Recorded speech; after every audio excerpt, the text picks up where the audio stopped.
Rail line থেকে BJP কর্মীর রেলেকাটা দেহ উদ্ধার, মৃত্যুর আগে সোশ্যাল মিডিয়ায় রহস্যজনক পোস্ট। রেললাইন থেকে উদ্ধার হলো 26 বছরের এক যুবকের রেলেকাটা দেহ। মৃত যুবকের নাম গোবিন্দ বসাক, তার বাড়ি কালনা থানার অন্তর্গত ধাত্রীগ্রাম গ্রাম কালনা উত্তরপাড়া এলাকায়। মৃত্যুর আগে তার সোশ্যাল মিডিয়া পোস্ট ঘিরে তৈরি হয়েছে রহস্য। সদা হাসি খুশি স্বভাবের ওই যুবকের এমন পরিণতি কেন হলো তা বুঝে উঠতে পারছেন না পরিবারের সদস্যরা। পরিবার সূত্রে জানা গিয়েছে, মঙ্গলবার দুই বন্ধুর সঙ্গে বাইরে গিয়েছিলেন গোবিন্দ। পরে তিনি নেশা করেছিলেন বলে পরিবারের সদস্যরা জানতে পারেন। এরপর নিজের ফেসবুক প্রোফাইল থেকে বেশ কিছু রহস্যজনক কথা লিখে পোস্ট করেন তিনি। পোস্টে বিজেপির প্রতি তার সমর্থনের কথা উল্লেখ ছিল। পাশাপাশি নিজের ফোন এবং নিজের পরিচয় নিয়ে একাধিক অসংলগ্ন মন্তব্যও ছিল বলে জানা গিয়েছে। এরপর বুধবার সকালে রেললাইনে গোবিন্দর রেলেকাটা দেহ দেখতে পান স্থানীয়রা। খবর পেয়ে ঘটনাস্থলে পৌঁছয় কালনা জিআরপি পুলিশ। দেহ উদ্ধার করে কালনা মহকুমা হাসপাতালে ময়নাতদন্তের জন্য পাঠায়। মৃতের ভাই জানান, বাড়িতে কোনো ধরনের ঝামেলা বা অশান্তি ছিল না। দাদা মঙ্গলবার রাতে নেশা করেছিলেন বলে তারা জানতে পেরেছেন। মৃত্যুর আগে ফেসবুকে কেন ওই ধরনের পোস্ট করেছিলেন সেটাই এখন তাদের ভাবাচ্ছে। কি কারণে এমন ঘটনা ঘটলো তা তারা বুঝে উঠতে পারছেন না। জানা গিয়েছে, মৃত্যুর আগে স্থানীয় বিজেপি যুব মোর্চার 2 নম্বর মণ্ডল সভাপতি কমল দাসকেও গভীর রাতে ফোন ও SMS করেছিলেন গোবিন্দ। তবে অনেক রাত হয়ে যাওয়ায় সেই ফোন ও মেসেজ তিনি তখন দেখতে পারেননি। বুধবার সকালে গোবিন্দর মৃত্যুর খবর পেয়ে তিনিও হতবাক হয়ে যান। ঘটনাকে ঘিরে এলাকায় শোকের ছায়া নেমে এসেছে। মৃত্যুর আগে করা সোশ্যাল মিডিয়া পোস্ট এবং গভীর রাতে করা ফোন SMS এর সূত্র ধরে ঘটনার প্রকৃত কারণ খতিয়ে দেখছে পুলিশ। ময়নাতদন্তের রিপোর্ট ও তদন্তের পরেই মৃত্যুর প্রকৃত কারণ সম্পর্কে স্পষ্ট ধারণা পাওয়া যাবে। রীতা ভট্টাচার্যের রিপোর্ট, সুন্দর বাংলা নিউজ। বলছি কি, যে মারা গেছে কে হয় তোমার? দাদা। হ্যাঁ, দাদা কি হয়েছিল গতকালকে? কালকে রাতে বাড়ির পাশে একটা লোক আর সমুদ্রগড়ের বন্ধুরা ড্রিঙ্ক করেছিল। তারপর কি হয়েছে বলে এবার ওরা তো বলছে কিছু হয়নি, কোনো পার্টিগত কোনো আলোচনা হয়নি। ও কি কোনো পার্টি করতো? হ্যাঁ, বিজেপি কোনো পদে টদে কিছু ছিল? পদে আমি সেটা জানি না, শুনেছি, কিন্তু কি পদে ছিল সেটা আমি জানি না। আচ্ছা, ও একটা ফেসবুক পোস্ট লিখেছে, সেখানে হচ্ছে কি কিছু কথা লিখেছে, পার্টি সম্পর্কে লিখেছে।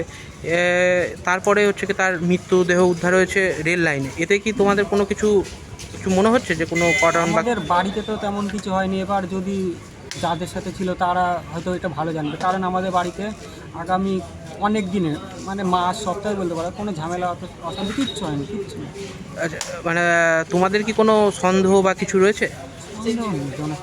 হ্যাঁ, না। কিছু নেই। এবার একটাই জিনিস, যে ফেসবুকে যে পোস্ট করলো ওটা কি কারণ, সেটা একটু মনে একটা খুঁত আছে। কি মানে কারণ? সেটা কি থানায় জানিয়েছো তোমরা? না না, জানাইনি কি কারণ সেটা। মানে পুলিশ তদন্ত করে দেখুক নাকি, তাহলে জানতে পারবে। করুক, এবার জানার তো একটা অধিকার আছে আমারও, যে কি কারণ হতে পারে সেটা সেটা আমিও চাই জানুক। তোমরা কখন জানতে পারলে যে ওর রেলের দেহ আমি পড়ে? সকালে টাইম দেখেন, ঘুম থেকে আমাকে শুয়েই আছি 7:30 আমার একটা বন্ধু এলো ফোন নিয়ে, শুনে আমি ওই শুনলাম হ্যাঁ, কি শুনলে? যে জিআরপি ফোন করলো, বললো তোমার দাদা হয়? আমি বললাম হ্যাঁ। দিয়ে বললো রেল লাইনে মারা গেছে। আর নেই, ফোনটা পেয়েছি, সিমটা লাগিয়েছি, আমাদের এখান থেকে সে ফোন করেছে একটা দাদা। তারপর জানতে পারলাম। তোমাদের এই মৃত্যু নিয়ে কোনো সন্দেহ কিছু রয়েছে কিছু? এমনি সন্দেহ কেউ নেই। এবার একটাই জিনিস, যে ওই পোস্টটা এটা একটা ভাবাচ্ছে নাকি তোমাদের? একটু ভাবাচ্ছে। এবার একটা যেহেতু জানটাই চলে গেল, এবার একটা কারণ তো ইস্যু তো থাকতে পারে। এবার বাড়িতে কিচ্ছু হয়নি, কিচ্ছু না, এমনি টুকটাক কাজ করে, কম করে, এই নিয়ে বাবা মা বলে, মাঝে মাঝে ড্রিঙ্ক করে, এই নিয়েও আমিও বলি, কিন্তু ঝামেলা অশান্তি মারামারি কাটা এইসব কিচ্ছু হয়নি।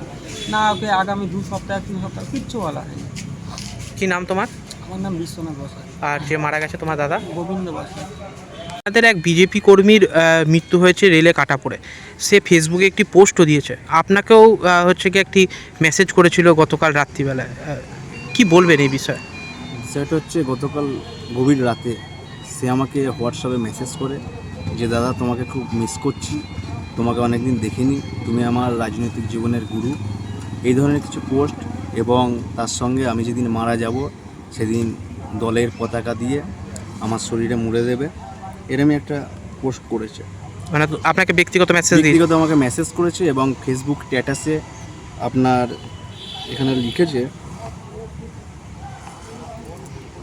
যে আজকের দিনের জন্য গ্যাংস্টার চির বিদায়, বিজেপি জিন্দাবাদ, ভারতবাসী জিন্দাবাদ, জীবনের মতো হারিয়ে যাচ্ছে, ফোনটা আমার পুকুরে থাকবে, বিজেপিকে খুব ভালোবাসতাম, গ্যাংস্টার গোবিন্দ জিন্দাবাদ।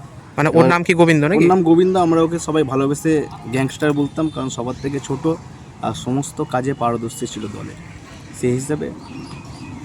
কিন্তু যে ঘটনা ঘটলো, কী কারণে হলো, আমরা যারা এখানে আছি দলের পক্ষ থেকে আমরা প্রশাসনের কাছে একটা দাবি জানাবো যে ঘটনা ঘটেছে সেটা সকলের জানা নয়, কিন্তু যাতে ও আজকে নিজের জীবনটা যেভাবে এরকম শেষ করলো সেটা যাতে সকলের সামনে আসে, এটাই আমি প্রশাসনের কাছে দাবি জানাবো।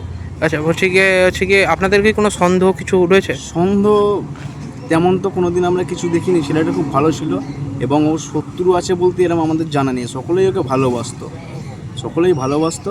কিন্তু আজকে হঠাৎ যখন আমাকে আমাদের শক্তিকেন্দ্রের কনভেনার অখিল সরকার ফোন করে জানালো, সেই মুহূর্তে আমি জানলাম এবং পরবর্তী সময় আমি যখন হোয়াটসঅ্যাপ মেসেজ দেখলাম তখন আমি বুঝতে পারলাম।